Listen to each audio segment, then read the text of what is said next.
Hello, hello, everyone. Welcome to Building Resilience in a Changing World. I'm Ben Umstead. And I'm Martin Perkins. So, Martin and I have worked together for a number of years. And it's quite interesting the relationship that we have. Martin, you're an acupuncturist and an herbalist and a consciousness teacher. And I came on board your book project, Language of the Soul, Path of Simplicity, as an editor and muse.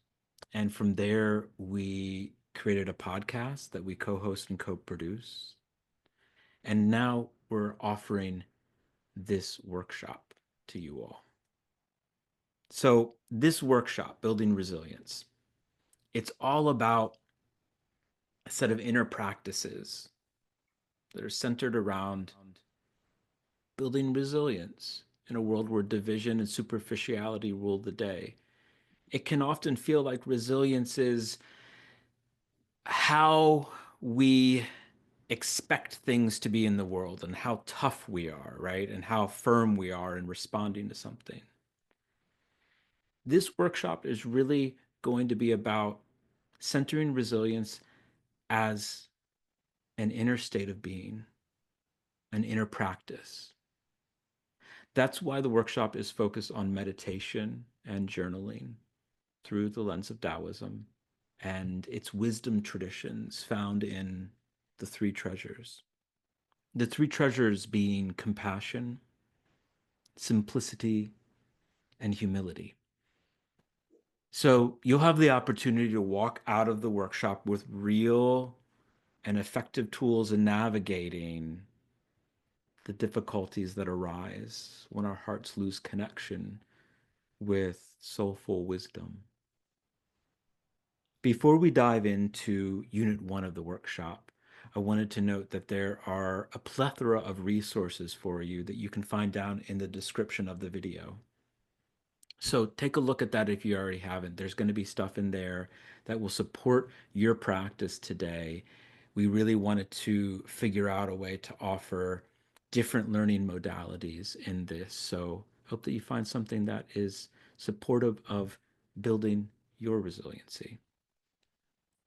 So with Unit 1 of 3, we're going to focus on one of the three treasures, compassion, as well as Daoyin meditation. We wanted to begin with this sense of resilience itself, right? Because it can feel like some outward thing, something that we have to learn that's external. And often when, Martin, you and I are trying to figure out a theme or a subject or a part of being human that we want to explore, we go to synonyms for the words. Right, right. We go to the etymology of the word. We try to dig a little deeper into what the deeper meaning of that word truly is in our world, right? And maybe in some ways what our world has lost in connecting with the word.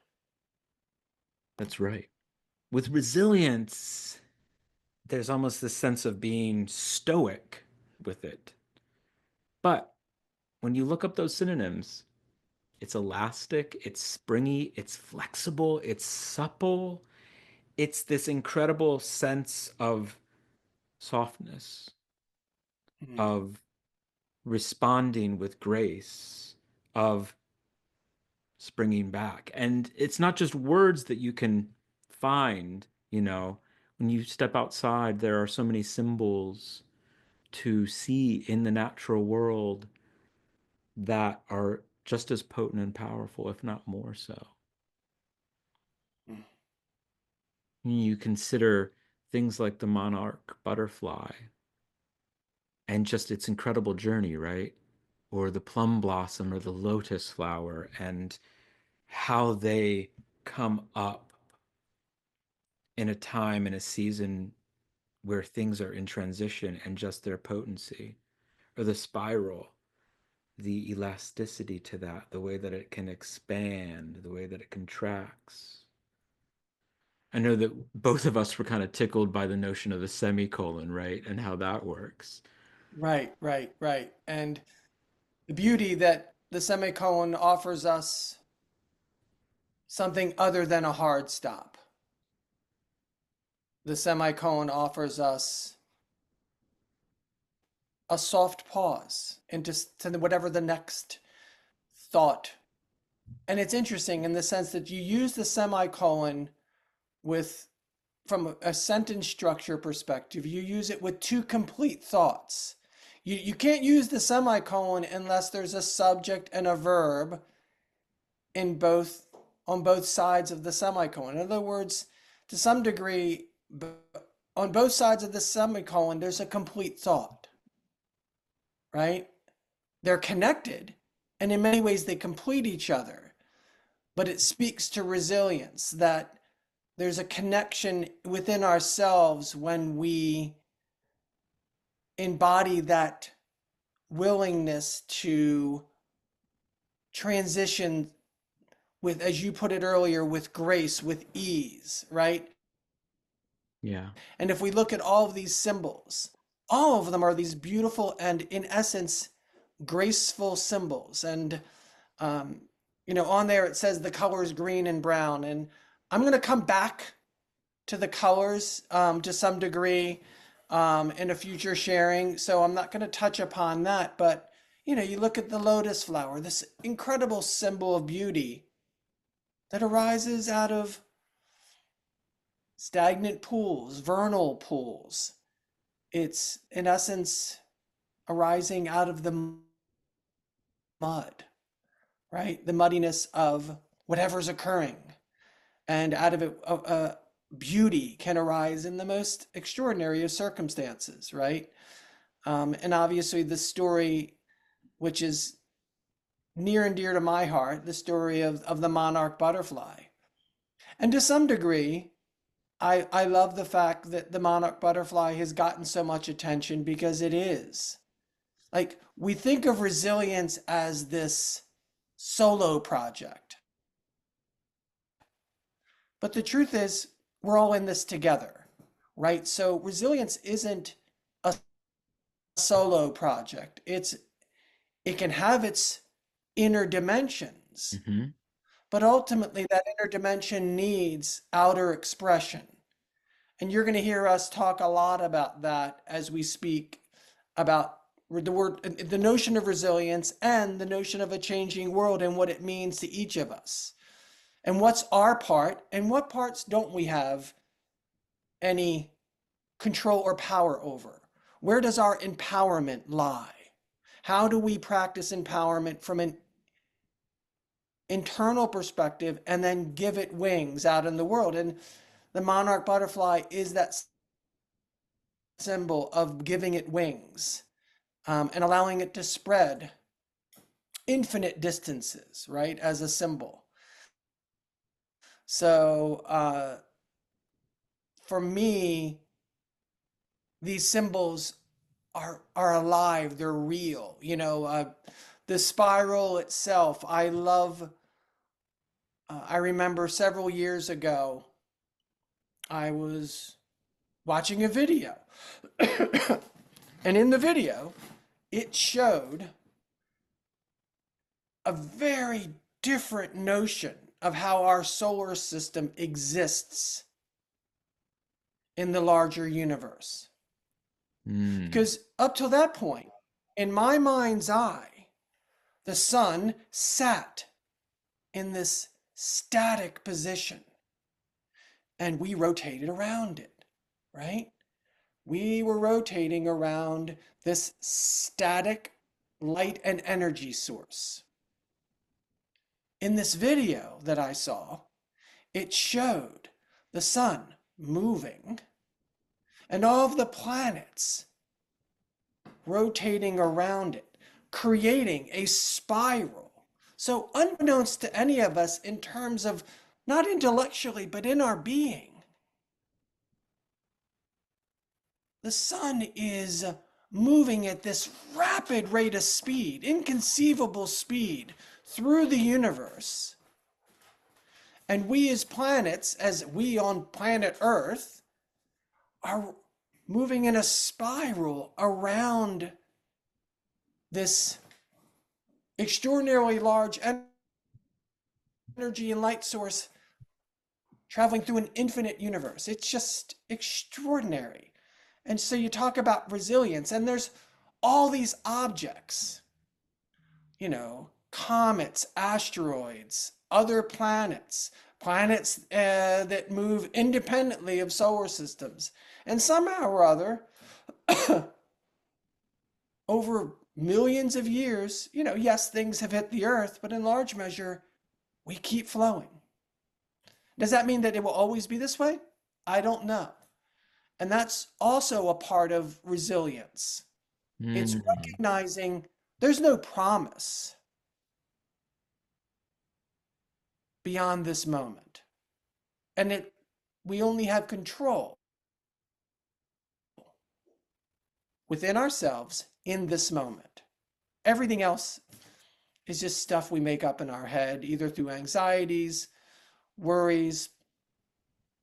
To some degree, we can make plans, but as the expression goes, we have to hold those plans very, very loosely. Otherwise, we end up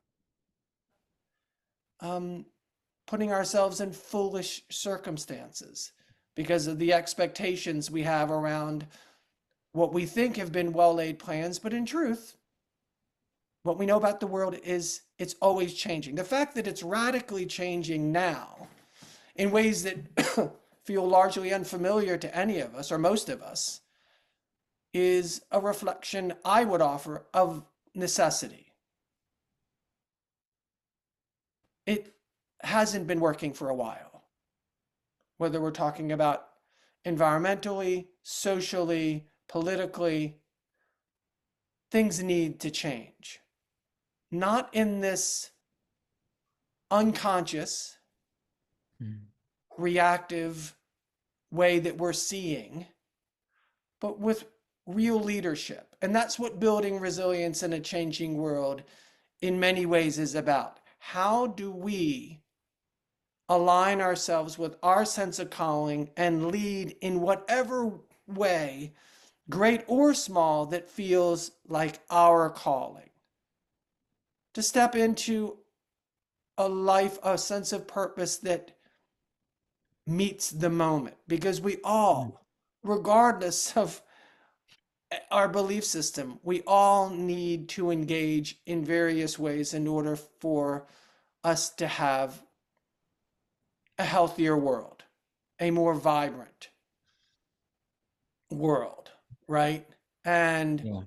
um, if we begin with the first treasure, which is the theme of today's um, first unit, we're beginning with compassion. And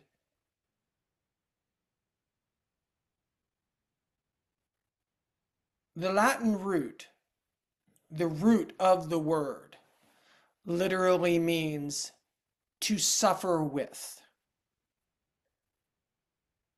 To suffer with. In large measure,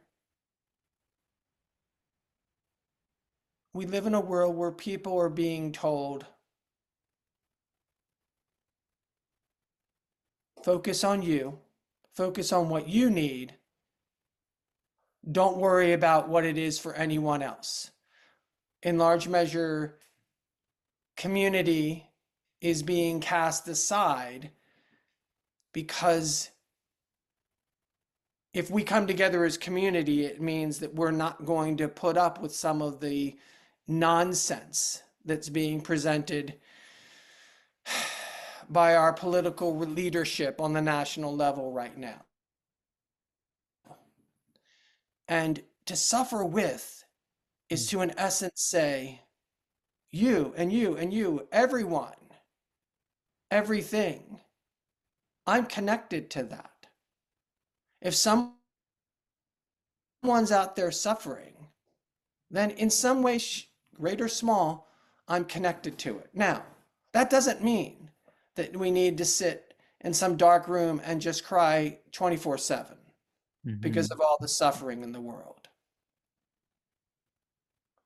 But it does mean that for the things that we feel we're connected to. And I would offer, as we heal and grow, that expands. As we heal and grow, the expansion of what we're willing to suffer with, it grows.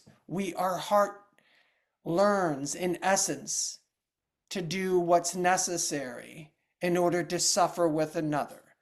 And that is for the heart to crack open. Most people want to keep that at a distance because they think, well, I can't be resilient and have my heart cracking open. And it's quite the opposite. In order to build resilience, we need to be willing to crack our hearts open over and over and over again so that as we perceive, as our hearts crack open, what do we feel? Well, we feel vulnerable. We don't Hmm. feel like we're in control. Well, guess what? Those two elements, not being in control and being willing to be vulnerable, are the two elements that allow us, through a form of grieving, to sink down into our wisdom. Now, without some practice in stillness that it gives us access to presence, yeah, we can stew there. We can stew in our own pain. But if we're willing to have a stillness practice, if we're willing to journal into our feelings, then we begin to access wisdom because wisdom's there speaking at a whispering voice, giving us access to our deeper truths. And it's giving us wisdom through, in this context, through presence and a heart that's open. Now, that's not to say that it's appropriate or even needed for the heart to be always open, always cracked open. Of course not. Mm. That's not what I'm advocating for. But I am advocating for, and I'm teaching to you, the listener, the watcher of this video, that the idea that any kind of resilience that's healthy can be done because we've closed ourselves off is a myth. Building walls does not build resilience. That doesn't mean that a toxic influence doesn't need, we don't need to be clear about how to be with that. Of course, we need to be clear, right? What is and what isn't okay, and if necessary, not to have as much contact. But it's not so much a wall as clarity about what the nature of that relationship can be right now, right? Yeah.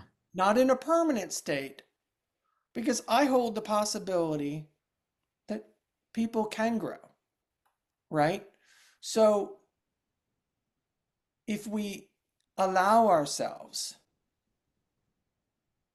this opportunity to be present and at the same time acknowledge, present to what's happening, and to acknowledge. In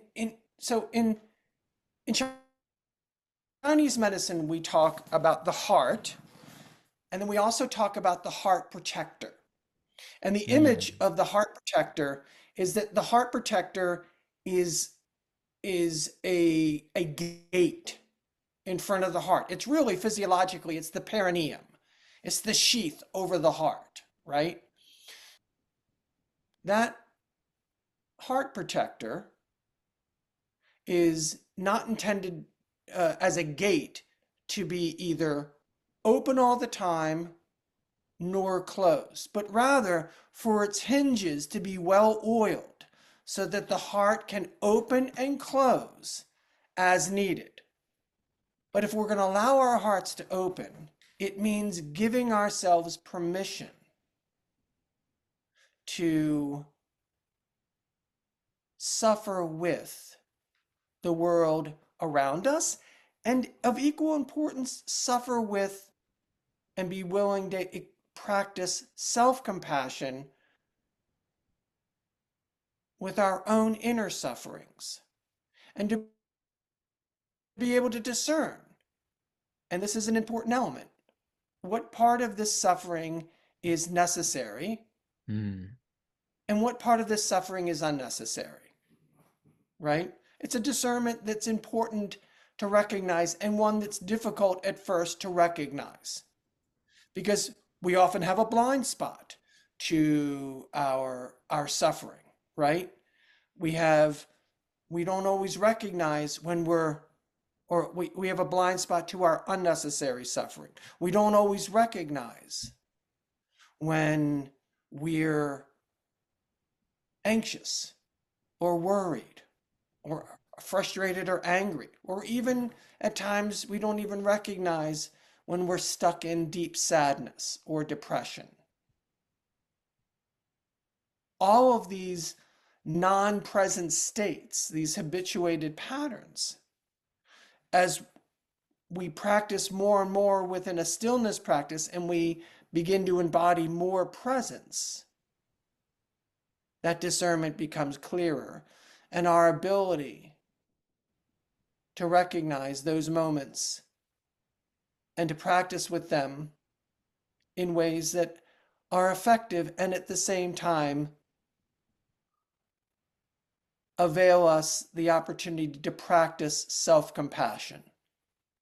That it's okay to be wherever we are, to let our hearts crack open and to let that sink down as a form of grieving, and recognizing that that form of grieving isn't always that we're letting go of something.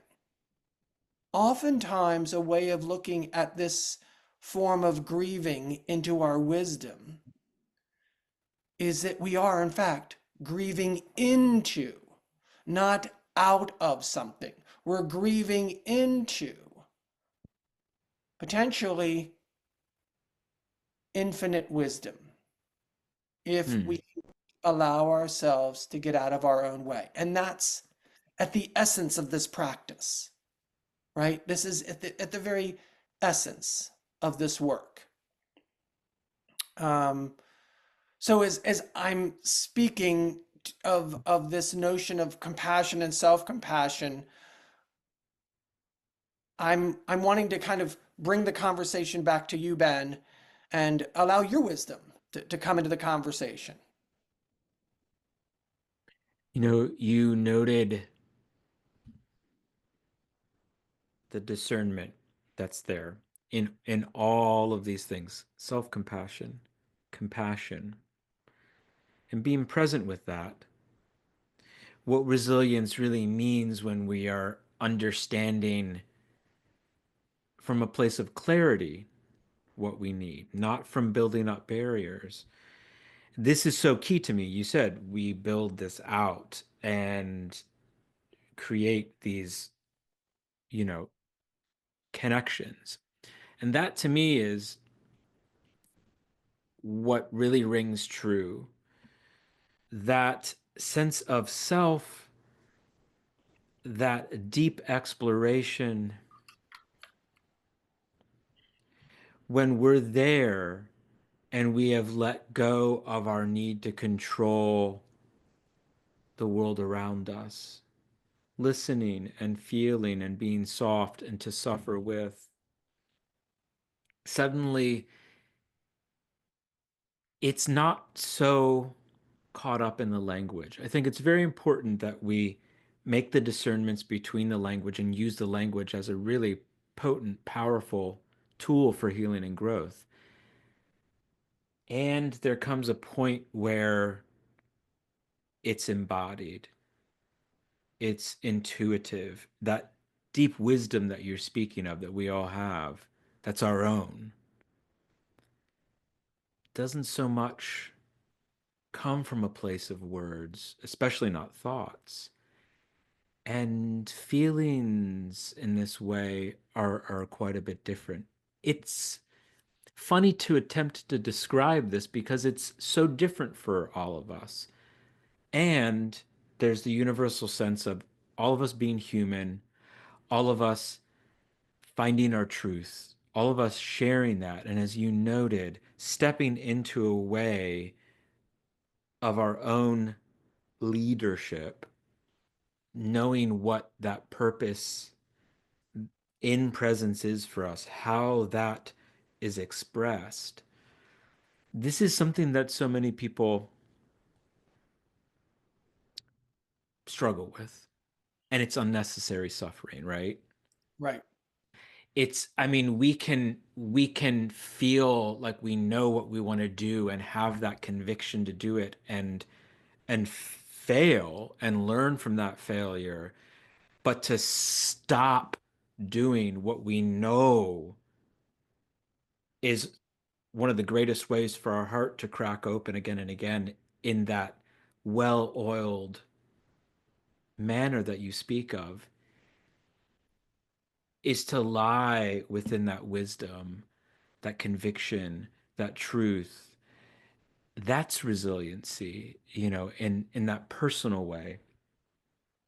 And for us to just show up and be present with ourselves actually means that the other person, if you're not trying to control the situation, suddenly there's a resonance there Absolutely. that is so it's not necessarily immediate, but it's palpable, right?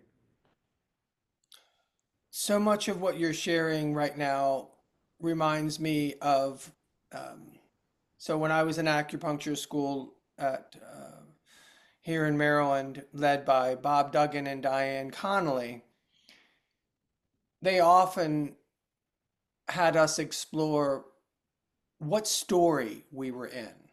Were we in a big story about who we are? I would offer that all of us have a big, I would even dare say, noble story that we Mm, dwell in. We may not see the nobility of our story, and that's what I want to remind everyone out there, that everyone is in a big story. And it's a question of letting go of the little stories about who we think we are, in essence, getting out of our own way so that we can dwell, as you're pointing to, in this bigger story of who we are as human beings. And it's frankly the irony of this is that that bigger story that we're in large measure, only exists in presence. It only exists when we're willing to be here.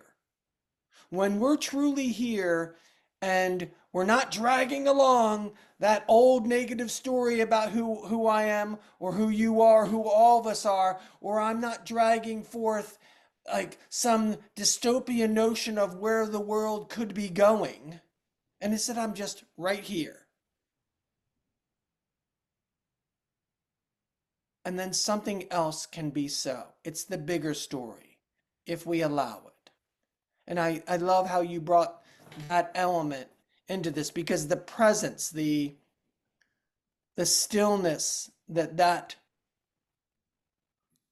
in essence calls us to. The bigger story is literally it's a siren call to come here, come to the present moment, mm, right? Come visit, come be in the big story here and now. Because that's the only place it can exist. It can't exist anyplace else.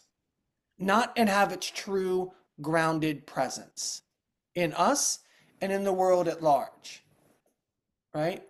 And to that end, I want to transition into our first practice, which is centered around teaching you the very foundation of Daoyin meditation. And it's universal in how I teach it, but that universal foundation can then be built upon. In Taoist practice, the foundation of what I'm teaching you is um, the microcosmic orbit. Okay. Mm. And it's described as an orbit because the breath is seen in a kind of orbital, through an orbital lens. It's a circular lens. The breath is brought in, it connects. The in breath connects with the out breath. The out breath then, as we transition from in breath to out breath, we let go of the breath and we just release the out breath. And then the breath travels back out because the contraction of or the release of the diaphragm, because that's in many ways, the lungs are encapsulated by the diaphragm. And the diaphragm, when it's freely easy and easily moving and at ease, then we massage our organs really well. So there's not as much tension in the body, the abdominal organs. When our diaphragm is moving freely and easily, our lymph channels, which Mm. have a lot to do with our health and well being, our lymph channels, which travel through the movement of the diaphragm. In other words, lymph fluid moves through the lymph nodes through diaphragmatic breath. If we're not breathing well, then the lymph doesn't move effectively. And if the lymph isn't moving effectively, then that affects our health and well being through our immune system because we need a fluid sense of the lymph channels moving in order to have a good and an effective immune system. Most people address this if they believe they have to do this through exercise. And yes, exercise is important, but we need not be constantly exercising in order to have or to access the ability to move the lymph. We can do Mm. so through the microcosmic orbit, right? And to this extent, this is why I teach in meditation to breathe through the mouth and the nose. We want a full, not an effortful, but a full breath. Okay? And we want the in breath to expand the diaphragm. The diaphragm expands downward with the in breath. And then as we release the breath, the diaphragm um, contracts and moves back to its original position. So it's like this balloon that's full and then empty and then full and then empty. And that's what that orbit is, the microcosmic orbit. It's creating a flow. And that's what, in essence, what we want the breath to become. Breath in into breath out into breath in, and we want it to be constant, right? We want to be observant to those moments when we're holding the breath, we're pausing within the breath. We want to be able to create a natural flow. And the truth is, it doesn't matter whether or not we're seated, we're standing, we're laying down. What matters is, are you comfortable? And are you in a position where you can breathe easily? That's all that it requires. Sitting, standing, laying down, they're all fine ways to meditate. Okay? Now, often a question that I get from people is, well, I do guided meditations or I do guided visualizations. Mm-hmm. And my response to that is, that's great. But let's recognize that what guided visualizations or meditations are doing is you're replacing where you're at and you're trading it in for something that in large measure is perceived as being positive.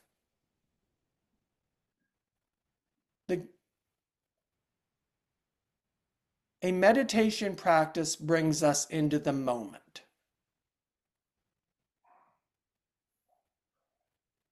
and allows us to breathe and allow the breath to have its way with whatever the moment is bringing to us. It's not a way to take us out of the moment so that we can feel positive. Because sometimes the moment isn't about being positive. Sometimes what we really need to do is not push away a feeling like anxiety or worry or frustration, but rather practice with it. Guided visualizations as a whole don't give us practice in being with the anxiety, the worry, the frustration, the deep sadness. A practice like the microcosmic orbit gives us practice in being with those feelings so that we are learning in real time how to be with them. And this is a crucial distinction without which we're always just, oh, well, I don't want to feel that. I'm going to feel this. Never really addressing the underlying causes for what in essence is ailing you, right? Mm. What The is root. Yeah. right, the root, which in the word ail is right, it's a synonym for dis-ease, not being at ease with yourself, right? Mhm. And at the very core of meditation is going deep within oneself and ultimately allowing those thoughts, and when the thoughts do arise, to let them be there, to let them pass through. Don't push the anxiety away, let it float through. Just don't grab onto it and chew on it. Let it keep flowing through. And then bring your mind back to the meditation. Focus on breath in, breath out. And then maybe 5 seconds later, maybe 2 minutes later, the anxiety comes back again. The frustration comes back again. The worry. And so again, watch it float through and come back to the practice of the breath. And do so over and over and over again. That unto itself is a building of resilience. Okay? Indeed. You're Indeed. learning how to be with what's going on through a practice in presence. Okay? And to do so is to allow yourself emotionally, emotionally with each breath, with each thought, to allow those feelings, those thoughts just to be there floating through. We're not going to get rid of those feelings. Okay? What we're going to learn how to do is be with them differently so that they're not running our lives. The person who's been practicing meditation for decades still has anxiety, still has frustrations, but they have very potent tools to practice with them.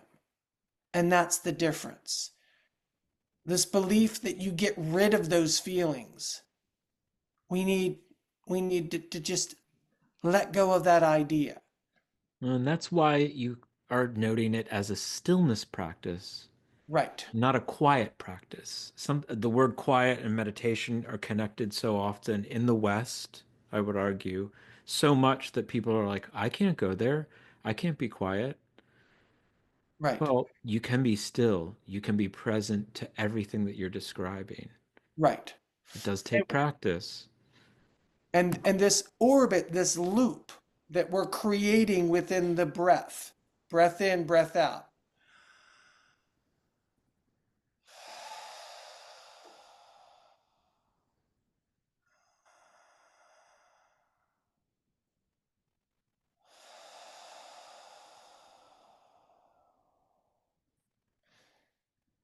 It creates a sense of connectivity within ourselves.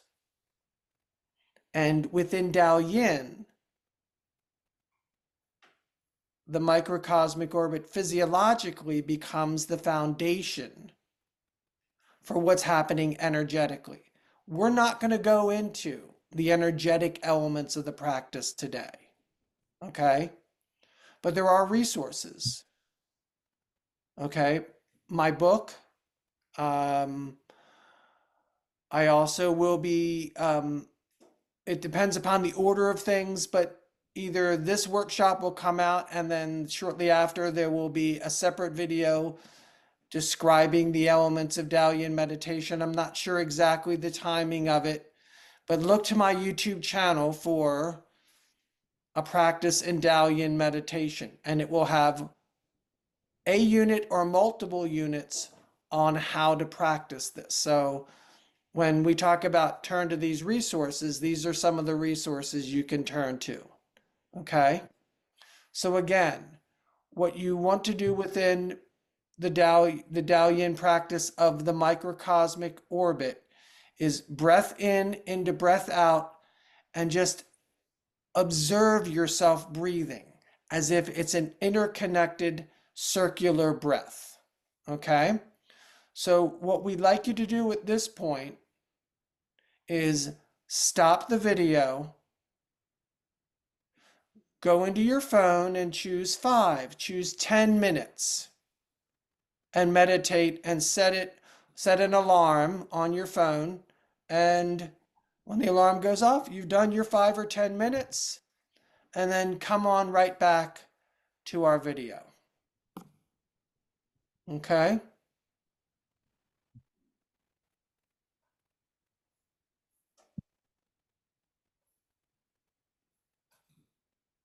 Do we want to pause or do we just want to kind of then jump ahead and right into soul journaling? Like we can just have a little transition.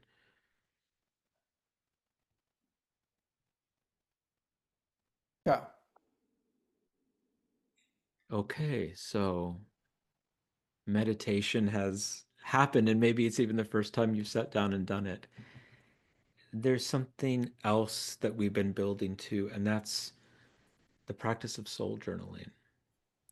So go ahead and consider how you like to write. Right now I use a pen and a notebook. I used to write on the computer. I just would sit and type and do that. Second nature to me as a writer. There's no wrong way to do that. You could be outside in a favorite spot. You could put music on. You could just sit in the same space that you meditated and write. What's really important about soul journaling is feeling that suppleness, that softness, that grace of your own wisdom that comes up in meditation with everything else, right? You don't need to really consider, the need to control your writing, and that's something that you're going to break down in a moment, but I want to start there because this was my struggle with the soul journaling as somebody who is a writer in multiple parts of my life. The notion to kind of write everything out as an explanation, like to kind of dump in that way. That may happen, and that may happen at the beginning of what you're doing. But ultimately, soul journaling is a conversation you're having with yourself from your depths, from that wisdom. So, how do we seek and engage that wisdom through the form of writing, through the soul journaling? Well said, Ben. And in my classes, in my year-long courses, Hmm. we often use soul journaling throughout any given class. And what I'll offer to my students, and I'm going to offer to you today, is a writing prompt. And like Ben pointed out, the intention is to access what's speaking at that moment as at a whisper, because the soul Mm. speaks to us at a whisper. There may be at that, as we begin the writing, parts of us that are screaming. It's up to you. Do you write that screaming out in order to quiet that voice? Or do you just go, I hear you, and simply practice going into the whispering voice? It's up to you. There are moments in my own writing, and like Ben explained, I've written in every form you can imagine. I've written pages and pages. I mean, literally thousands of pages. I've written in journals. I've largely moved over into online journaling, mainly because it's familiar to me, having now written a book. It allows me and avails me. It's a very familiar task of being at a keyboard. So, and writing. And so much of my books writing was intuitive in nature. They're very connected. So for me, the keyboard is the tool, but there's no right way, right? I have literally written on scrap pieces of paper that I needed to find right in that moment just to get down what was coming in. There is no right way other than what's important is that it whatever we're feeling inside, whatever's arising within us from our depths, it needs outer expression.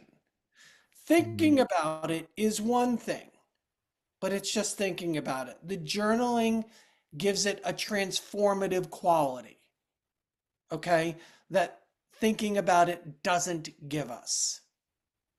We ultimately, what the ego will do with that wisdom is just integrate it. What we want to do is give it a distinct platform, its own unique platform where the soul gets to speak to us, where our wisdom has a place in our lives, okay? In a way that it doesn't have in without such a form of writing that's occurring, okay? And another way of looking at it for those who pray is that in many ways, soul journaling and writing prompts are ways to uh, give us, in essence, a way to answer the prayer. Mm. Okay. So if you choose in the future, my word of encouragement is whatever you're praying about, journal about it too. Give yourself permission to get the answer to the inquiry. Whatever the inquiry is and centered around in your prayers. Okay? For today, I'd like to offer this as your writing prompt. Consider the things in your life where you are flexible, where you can spring back. Then consider where you are least able to be flexible and spring back, to be, in essence, resilient. Identify what are your strengths, where are your challenges.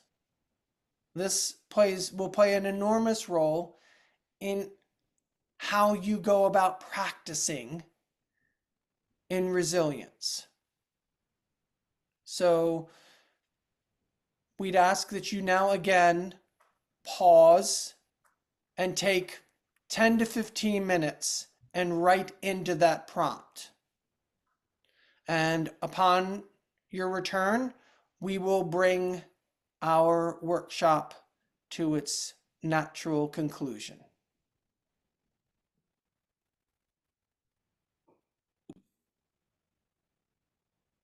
Okay. Well, we're coming to a close for Unit 1 today. Unit 2 is going to focus on the next treasure, simplicity, as well as values. If you have been enjoying this workshop, there are plenty of things that you can do to engage. One thing is to consider the year-long course that Martin referenced. So you can go over to martinperkins.com and take a look at what is involved there, which is by and large what we've talked about today, and just a much more engaged long-term space and a community space. There's also the book, Language of the Soul, Path of Simplicity, that's available in paperback. And there's an audio book as well. There's blogs over on the website. There's other resources for herbs, access to acupuncture. And then there's also the podcast, Language of the Soul, Conversations on Healing and Growth. You can find it over on martinperkins.com. You can find it on Spotify, on Apple Music, pretty much anywhere you listen to podcasts, it's there.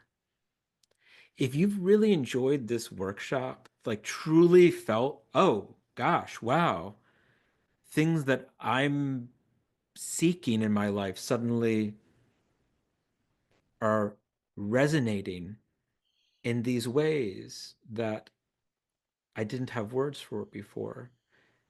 Know that that means the world to us. So liking and subscribing to the channel and to the video is one thing. I do have gratitude for that. I know you do too, Martin.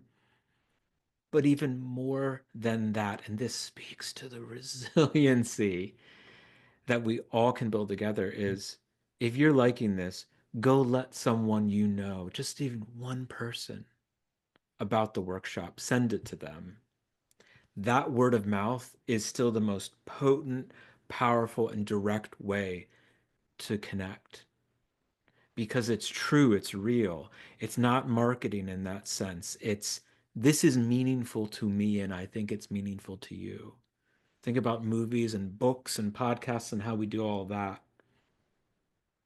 This is the same thing. Something that's meaningful for us to do, we do it. We love doing this kind of stuff. And we love bumping up against the edges of it, right? This is a whole new world for us to explore in video. So thank you for joining us for Unit 1. Unit 2 is coming up next. Simplicity and values. See you then. Thank you very much.